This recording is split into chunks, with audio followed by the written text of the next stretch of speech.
Olá, sou a professora Josicleide Guilhermin, disciplina de língua portuguesa, e hoje a gente vai bater um papo sobre dois temas que têm sido bastante recorrentes em nosso dia a dia, embora nem sempre eles recebam a devida atenção.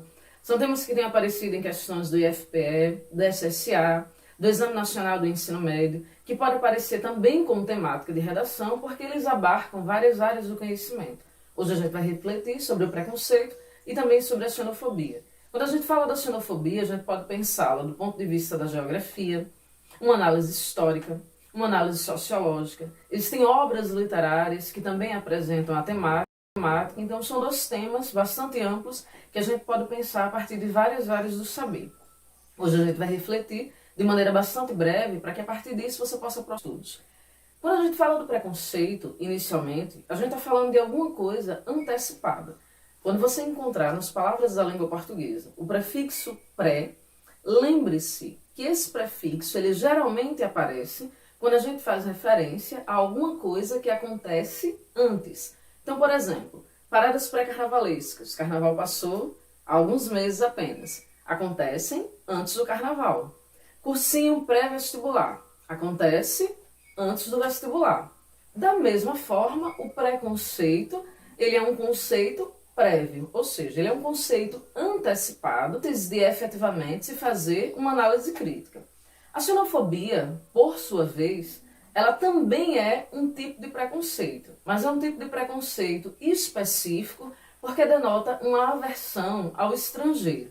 O preconceito ao longo da história, ele trouxe muitas consequências negativas, a maior parte dos conceitos antecipados trazem. Então a gente teve grupos que foram menosprezados socialmente, as mulheres que até hoje lutam para estar na sociedade em pé de igualdade com os homens, porque elas foram vistas de maneira pré-concebida como inferiores. Os homossexuais, que foram vistos como doentes, como aberrações, e até hoje estão à margem da sociedade, lutando para ocupar determinados espaços. Os negros são talvez o grupo mais conhecido desde o período da escravização, foram vistos como inferiores, houve um período que eles eram vistos até como não possuindo alma. E até hoje eles sofrem as consequências disso. Então o preconceito é um conceito antecipado, antes de uma análise crítica aprofundada, que subjuga a condição do outro na sociedade, trazendo consequências negativas. A xenofobia, como eu falei anteriormente, também é um tipo de preconceito. Mas é um preconceito específico porque promove uma aversão ao estrangeiro. A xenofobia se tornou mais visível nos últimos anos por conta do fluxo migratório. Hoje a gente percebe a xenofobia em diferentes grupos no planeta inteiro. Por exemplo, na Europa, os árabes e muçulmanos eles sofrem bastante xenofobia. Nos Estados Unidos a gente tem os mexicanos, os latinos de uma forma geral. Aqui no Brasil os venezuelanos, os haitianos. E a xenofobia ela tem muitas relações do ponto de vista histórico, econômico, cultural, religioso, mas ela é sempre fruto do desconhecimento da condição do outro. Então a xenofobia ela surge de maneira estereotipada e reforça o preconceito sobre um determinado grupo. A xenofobia ela também pode ser muito acompanhada pelo etnocentrismo, a noção de que a própria cultura ela é superior.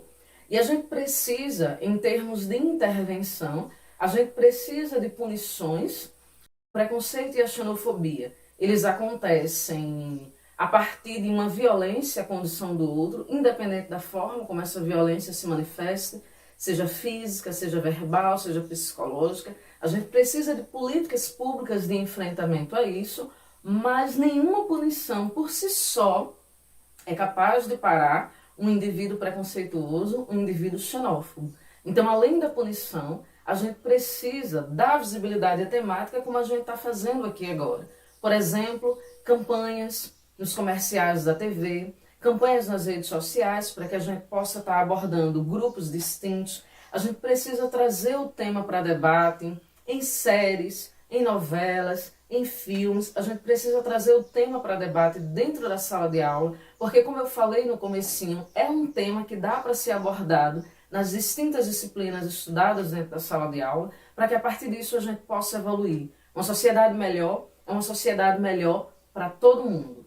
Lembrem-se, preconceito se combate com punição, sim, mas também com informação.